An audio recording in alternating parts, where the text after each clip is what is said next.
No passado, a gente olhava dentro, principalmente em empresas agrícolas, né, do ramo agrícola, a gente olhava manufatura, que era a área de produção, né?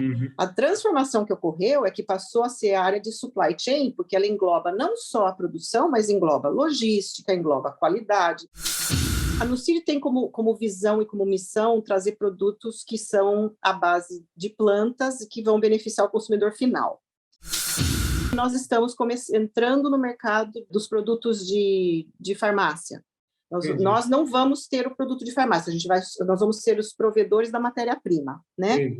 Para que tenham as pílulas de ômega 3 não proveniente de peixe, de óleo de peixe, mas proveniente da canola.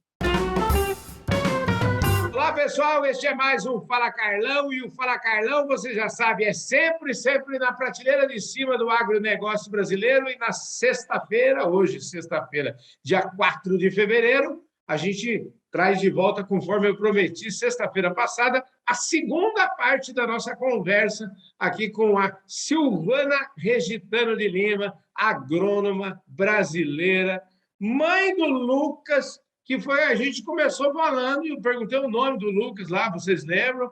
Ela falou, isso é uma outra história e tal. Então, eu vou começar daqui já, porque agora a gente já vai entrar. Você lembra que a gente parou, ela já tinha saído da Exalc, já tinha arrumado lá o primeiro emprego dela, já estava encaminhando ali para Monsanto, o avião dela já estava começando a decolar, já estava no meio da pista, assim. Foi quando a gente deu aquele break e voltou aqui para continuar essa conversa de hoje. Silvana, obrigado pelo seu tempo, pela sua disposição, principalmente voltar aqui no nosso programa uma semana depois. Muito obrigado, viu? Eu que agradeço. Escuta, fala aí, como é que é essas histórias aí? Me conte. Bom, então, como eu tinha falado outro dia, eu comecei na Monsanto. Eu comecei como representante de vendas, né? Primeiro eu entrei na Dow e fui trabalhar no sul do país. Foi uma época interessante, porque no sul do país eu fui como vendedora de agroquímicos e eles não tinham costume os agricultores não tinham costume de lidar com mulheres vendendo agroquímicos, né? Naquela época não era comum. O povo já levou um susto logo de cara. E para mim, assim, eu não me sentia mal com isso, eu sentia que o agricultor ficava meio encabulado, chamava a mulher para sentar junto, porque achava que como é que eu vou ficar conversando com a mulher aqui, minha mulher, né? Então, às vezes eu ia na casa ou na fazenda, chamava a mulher para vir junto conversar. O que eu achava esquisito, mas bom, faz parte da cultura, né? Então, isso foi uma coisa interessante. Mas eu vi o progresso, porque depois que você já estabelece uma relação profissional, a coisa já fluía normalmente, porque já tinha confiança e tal. Então, foi assim, só um detalhe de uma coisa interessante. Mas eu não fiquei muito tempo nessa região, porque depois a Monsanto me contratou, eu fui para Catanduva, trabalhei em Catanduva um tempo, que foi sensacional, porque lá já tinha tido outras representantes de vendas. Eu conheci a Gabriela Burian lá, então foi uma parceira minha de trabalho. Ela fazia ela fazia eucalipto, toda a área de reflorestamento, e eu trabalhava na área de citros. Tive parceria. Só um parênteses aqui, enquanto você falou da Gabriela, né? Só para lembrar o pessoal, ela está falando da Gabriela Burian, que deu entrevista aqui para o nosso Fala Carlão, e que eu vou deixar, inclusive, no link desse vídeo, o vídeo dela, se vocês tiverem curiosidade para rever, vocês vão lá e revejam, tá bom? Vamos lá. É uma pessoa sensacional e uma ótima profissional também. Bom, eu sei que nós trabalhamos juntas, e eu tinha bastante suporte das cooperativas de toda a região, tinha uma parceria muito grande com consultores ali da região, então foi sensacional a minha experiência lá. Tanto é que, quando teve uma oportunidade em São Paulo, na área de marketing, que era a área que eu tinha sonho em trabalhar, eu fui convidada a me mudar para São Paulo e trabalhar com marketing. Trabalhei um tempo em marketing, em gerência de produto, quase acho que uns 4, 5 anos, onde a Monsanto começou a comprar as empresas de sementes, então tinha muita coisa para ser feita, muita transformação, muita integração, e naquela época eu trabalhava muito próxima de finanças, do pessoal de finanças, e aí veio ocorrer uma ideia, poxa, por que a gente não traz a Silvana para trabalhar em finanças, uma agrônoma, trabalhar em finanças, para que ela dê uma visão de negócios para o grupo e o grupo possa trabalhar muito mais focado no sucesso do negócio, né? E eu aceitei o desafio. Tá bom, vou ser gerente de planejamento financeiro. Só que, obviamente, eu, como não tinha todo o meu preparo, eu tinha pessoas muito boas que trabalhavam para mim, né? Então, e hoje tem pessoas que trabalharam para mim, que hoje têm uma carreira brilhante, que eu acho sensacional hoje conversar com elas, né? E naquela época eu fiquei um tempo trabalhando nessa área, só que a gente tinha muito problemas de custo, era muito difícil entender, muito produto que vinha de várias empresas que a gente tinha comprado, que tinha maneiras diferentes de custear. E aí eu passei a ser a líder de controladoria e de custos das 8 plantas que a Monsanto tinha no Brasil na época. E fui também porque o time de manufatura era um time maravilhoso. Agora, é aí que é interessante, que você perguntou supply chain, como é que a gente olha supply chain, porque na época, no passado, a gente olhava principalmente empresas agrícolas, né, do ramo agrícola, a gente olhava manufatura, que era a área de produção, né?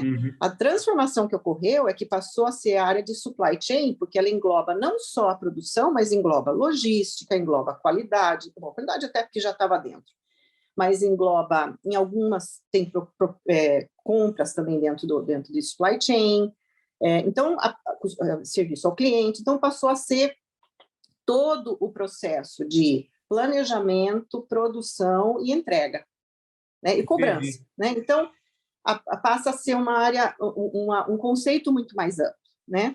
Então, na época, era manufatura, mas trabalhei muito próximo. E como nós tínhamos bastante coisas para serem resolvidas nessa integração das empresas, e eu estava dentro de finanças, eu me conectava muito com os Estados Unidos, né? A gente tinha que reportar muita coisa, a gente tinha que ter muita discussão de políticas com os Estados Unidos. E nisso eu tive muita exposição, né? O pessoal dos Estados Unidos começou a me conhecer. E aí aconteceu uma oportunidade de ter uma expatriação que era o que eu vinha solicitando há algum tempo, porque eu tinha o meu planejamento de carreira também, né? Que eu queria ir para fora do país. E me foi oferecida essa mudança para ir para o México. Então, minha primeira expatriação foi para o México, para ser líder de planejamento de sementes. Antes disso, eu conheci meu marido, eu estava com uns 33, 34 anos. Aí, quando eu tive essa oportunidade, eu estava com os meus 38 anos, 37, eu tirei férias, acabei ficando grávida, então eu fui para o México com 3 a 4 meses de gravidez. E o meu marido deixou o trabalho dele, deixou tudo e foi comigo. Então, foi a minha primeira oportunidade saindo do país, que eu tinha ou eu esperava para daqui a um ano ter uma oportunidade, talvez nos Estados Unidos, ou eu iria para o México. Eu achei sensacional ir para o México, porque é uma cultura mais parecida com a nossa, e eu achava que era uma oportunidade que eu tinha que agarrar naquele momento. Se eu não vou esperar um ano para ter oportunidade, as coisas mudam. Ou se bate na porta, agarre, né? Então, cavalo passou arriado, você montou grávida, você montou no cavalo e foi. Vamos embora. E eu tive muito apoio. A Monsanto sempre foi uma empresa extremamente séria com as pessoas e me deu um apoio sensacional em todo o meu processo, tanto de mudança quanto lá até eu ter o meu filho. Tive meu filho no México. E tive um suporte muito grande depois que eu tive meu filho. Enquanto eu estava em licença maternidade, praticamente foi feita uma oferta para eu me mudar para o norte do México para ser a gerente da planta de sementes, que era uma planta grande de sementes lá. E eu achei que era uma oportunidade também, e fui. Vem cá, como é que o seu marido... O que seu marido acha desse seu... Como é que chama? Desse seu talento para aceitar desafios? Imagino que assim, rotina é rotina zero na sua casa, né? Como é que ele encara isso tudo? Bom, o Emerson é uma pessoa extremamente dedicada à família. E eu acho que desde o início nós como um casal vimos que A minha carreira estava decolando, ele tinha bastante flexibilidade para poder também abraçar alguma coisa junto comigo. Ele achou que valeria a pena, como a gente tinha um filho vindo, era a oportunidade ideal para que ele pudesse me ajudar com o meu filho, né?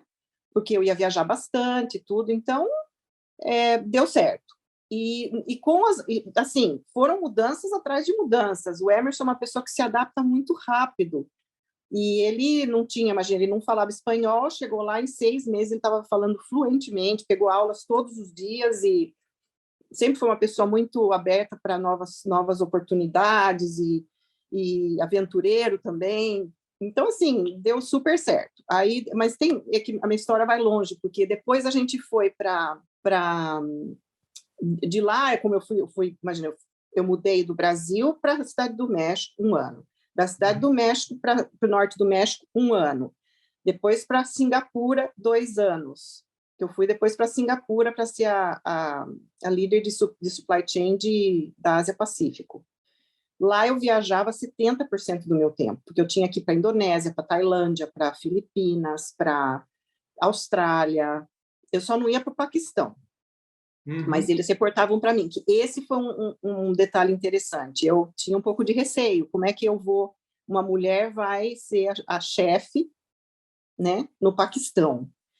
Mas eu tive o meu reporte direto, que era o líder de supply chain lá, foi uma pessoa extremamente respeitoso e uma pessoa que manteve contato comigo até depois que eu saí de lá. Entendi. Então, foi muito bacana, assim, me provou que a gente, sendo uma profissional que respeita o outro, que tem um bom nível de confiança, isso não atrapalha. É engraçado, é o seguinte, eu conversei com o Genésio Lemos Couto, que foi um executivo da Odebrecht, morou fora, especialista, hoje ele é um especialista em gestão de pessoas, e especialmente nessa questão dos expatriados, que ele fala, né? E ele fala, uma das coisas que ele falou para mim é que, efetivamente, quando há um casal que resolve mudar, ele diz assim, para dar muito certo, Carlão, para dar muito certo mesmo é o seguinte, quem que é o cara do casal? É a mulher ou é o cara que está com aquela carreira decolando? Para dar certo, ela tem que focar nisso e aí tem que ter o apoio da outra parte, tem que apoiar e tem que ficar na dedicação do filho, da família. E me parece que você é a comprovação de tudo que o Genésio me falou, viu? Eu quero até mandar um abraço para o Genésio. Genésio, você é um craque mesmo. Mas é verdade, eu tive vários casos que eu vi que realmente do casal não se ajustou, ou teve que largar sua profissão e se frustrou. E o Emerson foi uma pessoa que sempre se dedicou e ele sempre se envolveu com alguma coisa. Ele fazia os esportes dele, então em Singapura ele passou a fazer ciclismo, ele começou a trabalhar com uma plataforma de investimento na bolsa na bolsa asiática, e depois no México também ele foi fazer pescaria oceânica. Então, cada lugar que a gente ia, ele arrumou sempre alguma coisa para ele também ter uma satisfação, né? E uma coisa que é difícil, assim, ele pode fazer um bom trabalho de pai, de dono de casa, mas se ele não tiver uma satisfação para ele, é muito difícil também, né? Porque ele tem que ser o Emerson também, não pode só ser o pai e o marido, né? Com certeza. Aliás, então, ó, quando o Emerson vier de férias aqui no Brasil, de repente, eu já vou convidar ele para vir fazer umas voltas de bike aqui comigo, aqui em Porangaba, porque tem umas rotas maravilhosas. Você sabe que eu aprendi a andar de bike esse ano, o ano passado, aos 55 anos de idade, eu aprendi a andar de bike e eu virei eu adoro andar de bike. Amanhã mesmo eu vou andar de bike, todo sábado é dia de longão de sábado de bike. Então já está convidado. O Emerson está convidado aqui para vir aqui passar um sábado gostoso aqui com a gente. Escuta, deixa eu te falar o seguinte: se a gente não tomar conta do tempo aqui, a gente acaba essa entrevista e não fala dos treinos. Então é o seguinte, rapidamente agora eu quero sair. Você já saiu do Brasil, foi para o México, do México para Singapura. Eu quero saber como é que foi você de Singapura para os Estados Unidos, aí onde você mora hoje. Como é que é essa história aí? Vamos chegar ligeiro aqui na Nucid, viu? Bom, saí de Singapura, fui para os Estados Unidos, aonde fica a matriz, né, da Monsanto, da St. Louis, e fui convidada a ser a líder das 15 plantas de soja da América do Norte. E aí fiz essa mudança, foi quando eu senti o maior preconceito de todas as minhas viagens, de todas as minhas mudanças. Conta aí. Porque você vai para o meio oeste dos Estados Unidos, e principalmente numa empresa agrícola, onde as pessoas trabalharam na fazenda, as pessoas têm o seu meio já, e eu acho que tem muito essa coisa de... Eu entrei como a única estrangeira, ou pessoa estrangeira, não mulher, mas pessoa estrangeira dentro do time de liderança. Então, eu sentia um pouco que eu estava fora do grupo, sabe? Então, foi assim, bastante difícil a minha adaptação. Poder ser ouvida, poder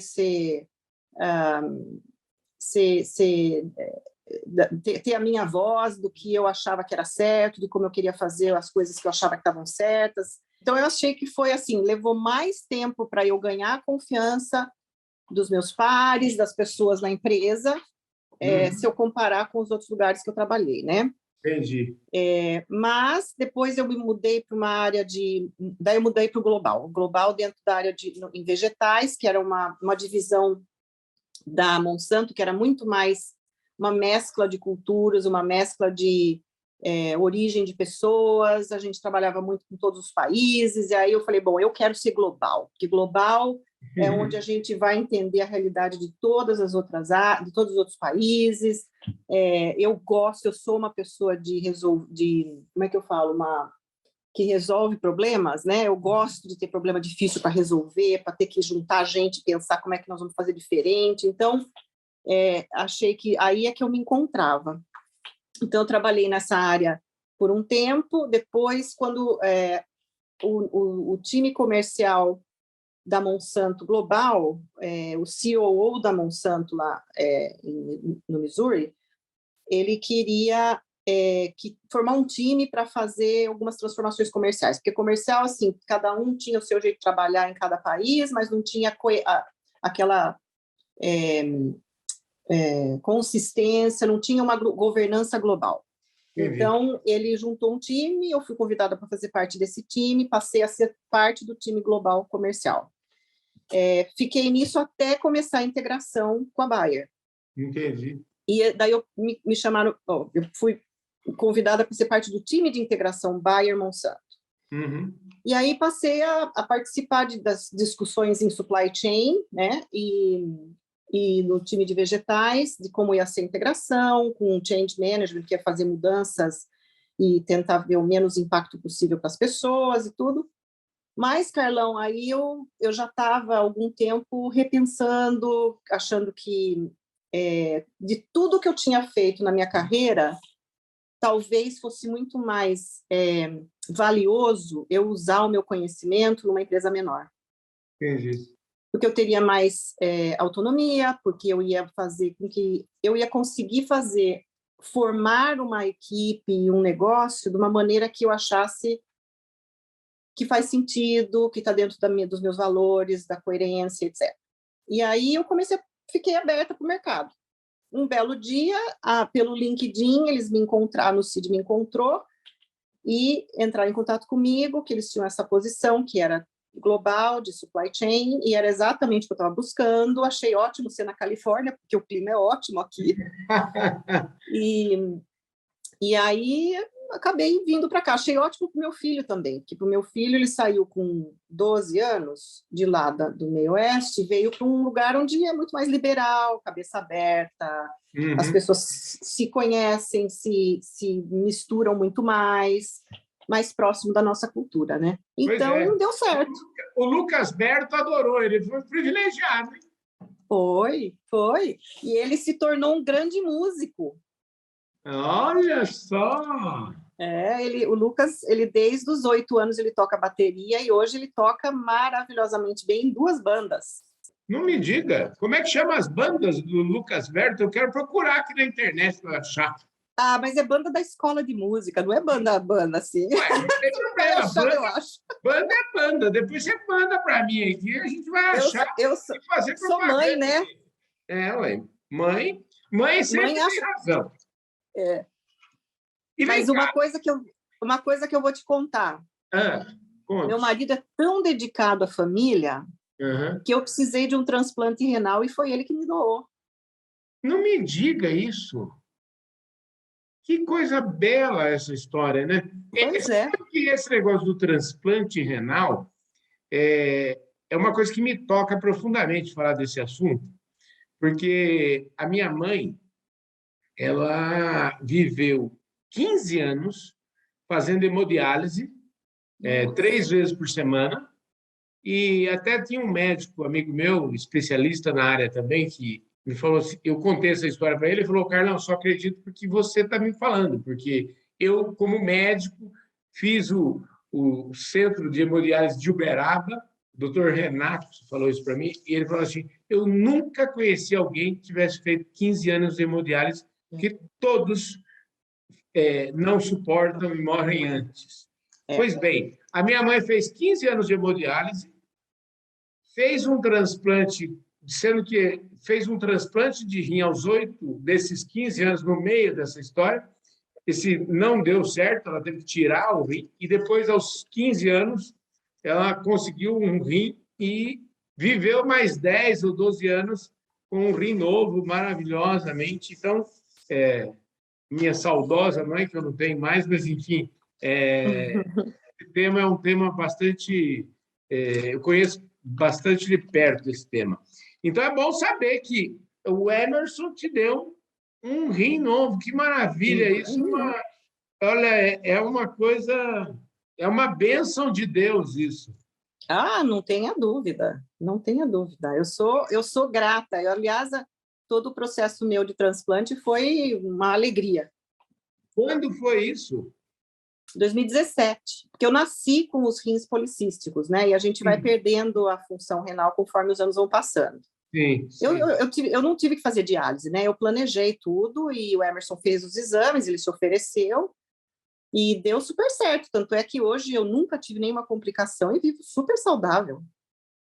Olha, que maravilha, viu? Esse Emerson é um craque, viu? Quero conhecer o Emerson, viu? Olha, adorei a conversa.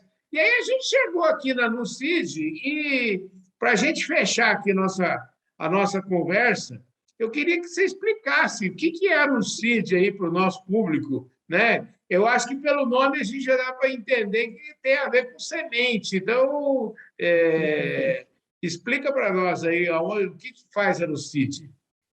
Bom, a Nucid é uma empresa, lógico, do ramo agrícola, né? Ela faz parte do grupo da Nufarm, é a divisão de sementes, e a gente trabalha com 3 cultivos, né? Nós temos sorgo, a principal é canola, sorgo e girassol.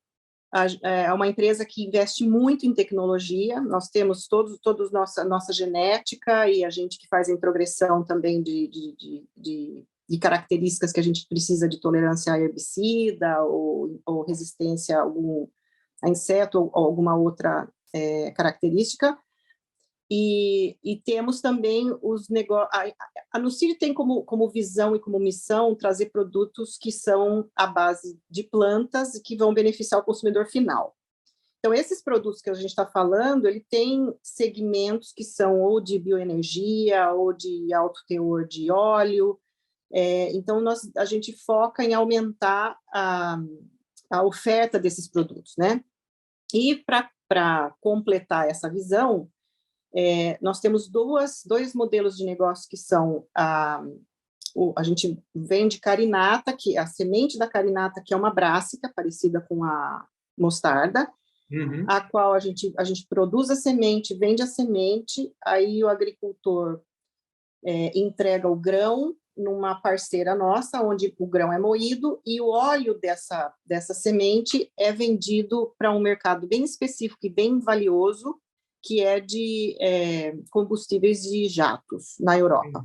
Entendi. E a outra, nós temos a nossa canola, que é de alto teor de ômega 3, que é também um modelo parecido, onde a gente também produz a semente, vende a semente, o agricultor entrega o grão, que é moído, e o óleo é vendido. Hoje ele é vendido para produtores de salmão no Chile, e nós estamos entrando no mercado como eu vou falar, dos produtos de farmácia. Nós não vamos ter o produto de farmácia, nós vamos ser os provedores da matéria-prima, né? Para que tenham as pílulas de ômega 3, não proveniente de peixe, de óleo de peixe, mas proveniente da canola. Quer dizer, então, se eu entendi, a Nucid é uma empresa multinacional, ou seja, atua na América Latina, atua nos Estados Unidos, na Europa, é isso mesmo? Em várias frentes, né? Nós operamos na Europa, nos Estados Unidos, a gente fala na Ásia, mas na verdade na Austrália e na América do Sul. Que espetáculo! E deixa eu te falar, com tudo isso, eu imagino que seu dia, aliás, o seu tempo deve ser uma coisa extraordinariamente interessante de acompanhar, sem rotina nenhuma, né? Já que você é global, eu queria saber como é que você equilibra isso, né? Porque, deixa eu pensar aqui, quando é 7 horas da manhã nos Estados Unidos, vai ser, sei lá, 1 hora da tarde aqui no Brasil, meio-dia, por aí, e na Austrália os caras já estão indo dormir lá. Como é que é o seu dia a dia aí? Como é que você controla isso? Bom, eu tenho os meus líderes de cada país, né? Às vezes fica difícil para eles, porque uma vez ao mês eu tenho uma reunião de time, de liderança, né? E aí o cara da Europa, coitado, tá? É meia-noite para ele, enquanto que o cara da Austrália é 5 da manhã, 6 da manhã, né? Mas a única maneira que eu consigo colocar todo mundo na mesma conversa, mas isso eu preciso fazer para poder dar um direcionamento para todo mundo ao mesmo tempo. Agora, até que dá para coordenar quase bem, porque eu trabalho assim, tudo que é América do Sul e Europa é no período da manhã, e tudo que é Estados Unidos a qualquer hora, né? Mas tudo que é Austrália, a partir das 2 da tarde. Mas eu tento ir até umas 6 da tarde, não muito mais do que isso. Tem horas que não tem condições, às vezes eu tenho que participar de um town hall, eu tenho que participar de alguma coisa que eu não posso fazer com que eles vão pelo meu horário, né? Eu tenho que respeitar o horário deles. Aí tem que fazer um sacrifíciozinho, ficar de noite, 8 horas, 9 horas, às vezes, participando de alguma coisa, mas dá para gerenciar bem. O time, uma vez que você prepara o seu time, delega e faz com que as coisas andem mais coordenadas, aí não sofre muito. Né?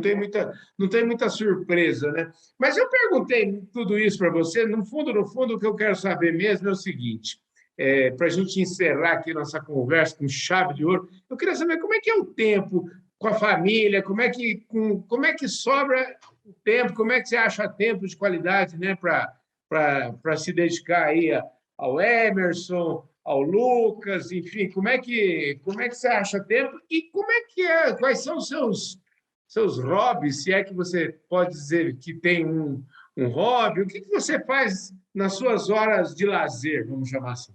Bom, para me dedicar à família, quando eu tenho alguma coisa importante da escola do meu filho, apresentação, ou, por exemplo, essa semana foi uma semana dura, porque além de ter sido uma semana bastante trabalhosa, no período da noite, e como é a primeira vez que nós vamos ter um filho numa faculdade nos Estados Unidos, eu quis entender como funciona, né?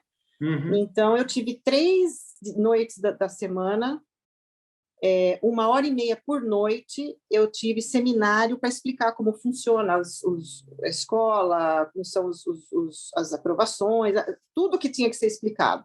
Então, assim, acabava o dia, eu já estava... E tinha que ficar naquela conferência, no seminário, ainda lógico que virtual, mas é cansativo, né? Então, às vezes, realmente fica meio cansativo, mas eu priorizo e faço questão de realmente participar das coisas do Lucas. Eu aprendi também, Carlão, que tem coisas que eu falo não. Legal. Então, tem coisas que vêm a pedido para mim e vai interferir muito no que eu já planejei com a minha família, e eu falo não. Minha família está em primeiro lugar. Então, Olha, eu faço muito isso.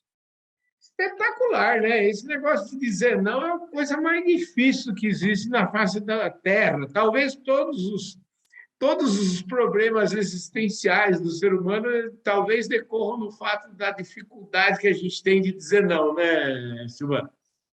A gente tem que ter o bom senso. Tem coisas que precisa ser remediada, é urgência, mas tem coisas que a gente sabe que não é assim. E que tem, se tiver realmente, a gente tem que saber negociar, tem que saber entender urgência ou não, para poder falar não. Mas eu hoje consigo falar mais nãos do que eu conseguia antes. Acho que antes eu deixava a minha família mais, talvez um pouco mais prejudicada. Hoje não. Hoje eu falo não. Maravilha! Eu agora fiquei ainda mais lisonjeado de você ter aceito e dito sim aqui para o nosso convite 2 vezes. Então, eu agora fiquei envaidecido depois que você falou que sabe dizer não. Você valorizou ainda mais a sua participação aqui nesse Fala Carlão. E só me resta agradecer você imensamente. Eu adorei a conversa e eu tenho certeza que meu público também adorou, e isso vai ser uma alegria muito grande para mim te receber aqui, viu, Silvana? Prazer é meu, Carlão. Espero que isso ajude pessoas a pensarem também na situação e na vida deles e vejam o entusiasmo e a paixão que a gente tem pelo que a gente faz, né? Pois é isso mesmo, gente. Entusiasmo e paixão. Eu sempre falo que enquanto houver entusiasmo e paixão, é porque a gente está no lugar certo, fazendo aquilo que a gente gosta e ama de fazer. E eu posso te dizer com todas as letras, para mim, toda vez que eu vou gravar uma entrevista aqui, dá aquele frio, aquela sensação gostosa de estar diante de um desafio bom. E eu tenho certeza que todo o pessoal aí que não perde nenhum Fala Carlão adorou a sua presença aqui nessas 2 últimas sextas-feiras, viu? Muito obrigado, viu, Silvana? Eu que agradeço, Carlão. Tenha um ótimo fim de semana. E para você que ainda não se inscreveu aqui no nosso canal, a hora é agora, gente. Se inscreve no canal, aperta o sininho aí para você receber as nossas notificações, deixe o seu like e o seu comentário e, principalmente, você vai fazer como a Silvana vai fazer, tenho certeza que ela vai espalhar isso aí, mandar o pessoal lá do marketing da Nucid espalhar esse vídeo por todo lugar. Vai ou não vai, Silvana? Com certeza. Maravilha! E para você que está na audiência nacional e internacional do canal do Boi, aqui são 25 milhões de parabólicas, público potencial de mais de 100 milhões de pessoas, além dos quase 10 milhões de assinantes da NET. Muitíssimo obrigado, um forte abraço. A gente se vê ainda amanhã, sábado, a gente se vê no Fala Carlão especial de sábado, lá no nosso canal no YouTube. Domingo de manhã tem o Domingão do Carlão. E na semana que vem, de segunda a sexta, aqui mesmo pelo canal do Boi, às 16h30. Muito obrigado pela sua audiência. Eu vejo todos vocês por aí. Valeu!